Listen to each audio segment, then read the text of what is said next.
تو پھر ہمیں اس بات پر بھی یقین کرنا چاہیے کہ ٹیچر کمرہ جماعت میں صرف اکیلی یا اکیلا معلومات فراہم کرنے کا ذریعہ نہیں ہے، یعنی ان کا کردار کمرہ جماعت کے سامنے کھڑے ہو کر لیکچر دینے تک محدود نہیں ہے، بلکہ بچوں کے آموزشی سفر میں ان کی رہنمائی کرنا، یعنی بچوں کے لیے ایسے موضوع تجربات کو تشکیل دینا جس سے وہ خود میننگ اور علم بنا سکیں۔ آخری بات یہ ہے کہ ٹیچر کا ایک اہم کردار بچوں کے لیے ایک مثبت آموزشی ماحول بنانا بھی ہے، یعنی ایک ایسے ماحول کو تشکیل دینا جس کی بنیاد ان 4 چیزوں پر رکھی گئی ہو: بچوں کا خیال، ان کی بہتری، ان کی آموزش اور ان کی نشو و نما۔ اب دیکھتے ہیں کہ بچے اور اساتذہ مل کر آموزش کو بہتر انداز میں کیسے تشکیل دے سکتے ہیں۔ کیونکہ ہم نے کہا کہ بچے ایکٹیو لرننگ کے ذریعے بہترین انداز میں سیکھتے ہیں، تو یعنی ہماری کلاسز میں ہمیں لرننگ بائی ڈوئنگ پر توجہ دینی چاہیے۔ لرننگ بائی ڈوئنگ سے مراد ہے تجربات اور تحقیق کے ذریعے سیکھنا، یعنی بچوں کو موقع فراہم کرنا کہ وہ پہلے خود سے چیزوں کو ایکسپلور کریں اور پھر ان کے بارے میں مزید معلومات سیکھیں۔ دوسری اہم بات یہ ہے کہ آموزش کے لیے چیزوں میں ربط قائم کرنا بہت ضروری ہے، مختلف مضمونوں کے درمیان ربط اور دنیا سے ربط۔ ذرا غور کریں اور یاد کرنے کی کوشش کریں کہ آپ نے روٹی بنانا یا گانا گانا یا سائیکل چلانا کیوں سیکھی تھی؟ اس لیے کیونکہ یہ صلاحیت کسی ٹیسٹ پر آنی تھی، یا اس لیے کیونکہ ان چیزوں کو سیکھنے کا تعلق آپ کی زندگی سے تھا؟ اسی طرح تحقیق ہمیں بتاتی ہے کہ بچے بھی وہی چیزیں زیادہ یاد رکھتے ہیں اور بہتری سے سمجھتے ہیں جن کا ربط ان کی زندگی سے ہو۔ تیسرا اہم نقطہ یہ ہے کہ بچوں کی بہترین آموزش کے لیے ضروری ہے کہ ہم انہیں مختلف سرگرمیوں میں ملوث رکھیں۔ انسانی دماغ ایک طرح کی چیزوں پر 40 منٹ توجہ دینے کے لیے نہیں بنایا گیا۔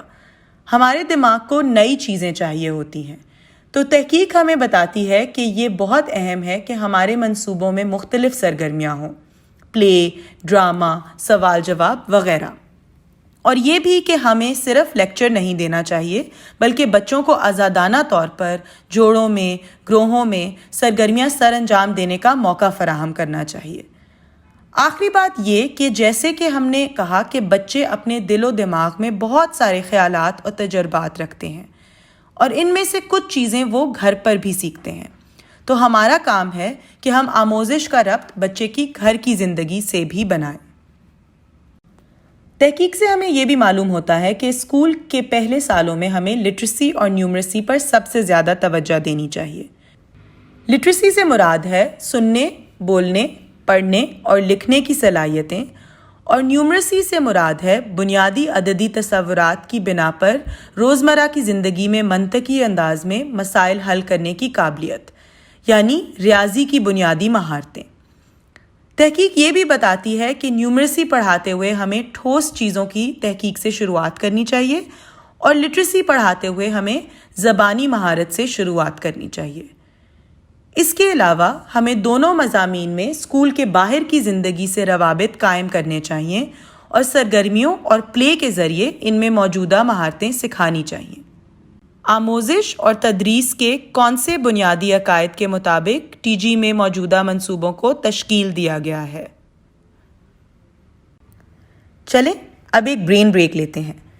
اس برین بریک میں ہم ایک بریدنگ ایکسرسائز کریں گے جس کا نام ہے ندی شودھنا یا آلٹرنیٹیو نوسٹرل بریدنگ۔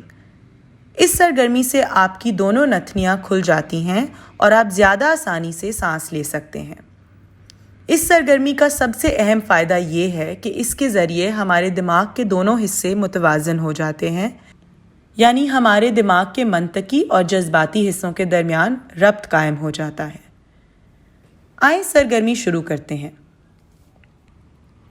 ایک آرام دہ جگہ پر اپنی کمر سیدھی کر کے بیٹھ جائیں۔ آپ زمین پر بھی الٹی پلٹی مار کر بیٹھ سکتے ہیں، یا کسی صوفے یا کرسی پر بھی بیٹھ سکتے ہیں۔ اگر آپ صوفے یا کرسی پر بیٹھے ہیں تو اس بات کی یقین دہانی کر لیں کہ آپ کے پاؤں زمین کو چھو رہے ہیں۔ اپنے دونوں بازوؤں کو باہر کی طرف پھیلائیں اور اپنی دونوں کلائیوں کو ہاتھوں کو اوپر کی طرف رکھتے ہوئے اپنے گھٹنوں پر رکھ دیں۔ اس تمام سرگرمی کے دوران اپنی کمر کو آپ جتنا سیدھا رکھ سکتے ہیں اتنا بہتر۔ اگر آپ کے لیے ممکن ہو تو اپنی آنکھیں بند کر لیں، ورنہ اپنی نظر کو نرم اور آرام دے کر دیں اور پلکوں کو صرف ہلکا سا کھلا ہوا رکھیں۔ اپنے دائیں ہاتھ کی شہادت والی انگلی اور درمیانی انگلی کو اپنی ہتھیلی میں بند کر لیں اور اسی ہاتھ کے انگوٹھے کو اپنی دائیں نتنی پر رکھ لیں اور اپنی انگوٹھی والی انگلی کو بائیں نتنی پر رکھ لیں۔ ابھی آپ نے سانس لینے کے راستے کو بند نہیں کرنا۔ اگر آپ کے لیے ممکن ہو تو اپنی شہادت والی انگلی کو دوران سرگرمی اپنے ماتھے کے درمیانے حصے پر رکھ لیں۔ اب پوری طرح سے دونوں نتنیوں کے ذریعے سانس کو باہر نکال دیں اور سانس نکالنے کے فوراً بعد اپنی دائیں نتنی کو انگوٹھی کی مدد سے بند کر لیں تاکہ اس سے سانس اندر نہ جا سکے۔ اب آہستہ آہستہ بائیں نتنی سے سانس اندر لیں۔ 1 2 3 4۔ دونوں نتنیوں کو اب بند کر لیں اور اپنی سانس کو روک کر رکھیں۔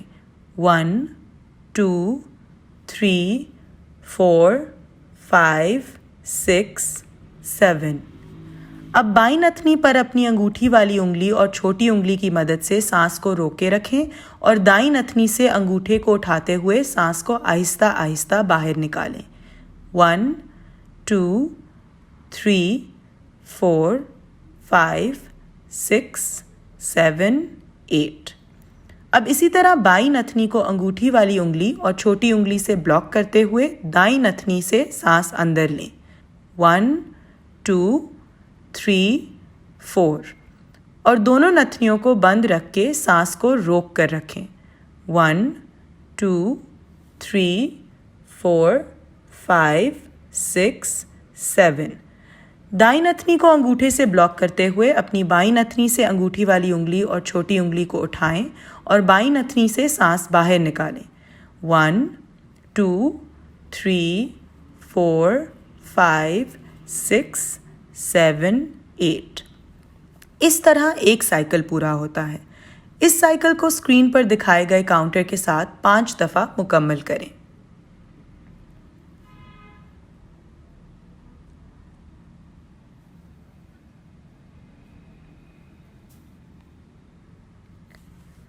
اب آہستہ سے اپنی سانس کو واپس نارمل کر دیں اور اپنے جسم کو ریلیکس کر دیں۔ اپنی آنکھیں کھول لیں اور اگلے کچھ سیکنڈز کے لیے اپنے اندر کی دنیا اور اندر کی انرجی پر توجہ دیں۔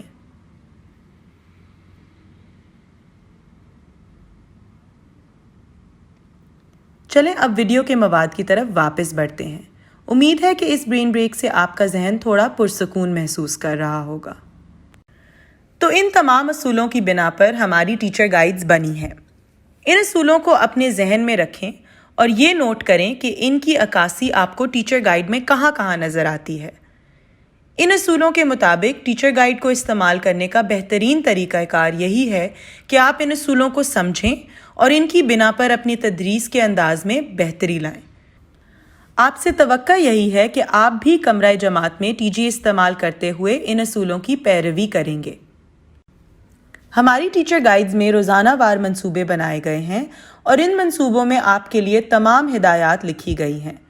ٹی جی میں سٹیپ بائی سٹیپ تمام سرگرمیوں کی ہدایات اور ان کو کرنے کے طریقہ کار کو شامل کیا گیا ہے۔ آپ نے منصوبے میں موجودہ تمام سرگرمیوں کو ویسے ہی کمرہ جماعت میں سر انجام دینا ہے جیسے وہ ٹی جی میں لکھی گئی ہیں۔ سبق کے آغاز سے پہلے آپ سے توقع ہے کہ آپ ٹی جی میں موجودہ اس دن کے منصوبے کو بغور پڑھ کر اور اس کی تیاری کر کے کمرہ جماعت میں جائیں گے۔ سبق کے دوران آپ ٹی جی کو اپنے پاس ہی رکھیں تاکہ اگر دوران سبق آپ کو ٹی جی کی طرف دیکھنے کی ضرورت ہو تو آپ کے پاس وہ موجود ہو۔ ہم نے ٹیچر گائیڈ کا استعمال کس طرح کرنا ہے؟ ہم نے ٹی جی کو مخصوص حصوں میں تقسیم کیا ہے۔ ان اجزاء کا نام ہے یونٹ پلانز۔ یونٹ پلانز کئی دنوں پر مشتمل منصوبوں کو کہتے ہیں، یعنی ایک پورے باب یا چیپٹر میں پڑھائے جانے والے مواد کو ایک یونٹ پلان میں شامل کیا جاتا ہے۔ لیکن اس بات کی تسلی کر لیں کہ ان یونٹ پلانز میں روزانہ وار منصوبہ بندی کی گئی ہے اور آپ کی آسانی کے لیے تمام سرگرمیوں کی ہدایات اور ان کا درکار وقت بھی شامل کیا گیا ہے۔ یونٹ پلان کے یہ اجزاء ہیں۔ ان اجزاء کی تفصیلات آپ کو بقیہ ویڈیوز اور ٹریننگ میں دی جائے گی۔ یونٹ پلان کیا ہوتا ہے؟ اس ویڈیو کے آخری حصے میں ہم اپنے EQs یعنی ایسینشل کوسچنز کو ایک مرتبہ پھر سے دیکھیں گے۔ اس ویڈیو کے لیے ہمارے پاس یہ 6 EQs تھے۔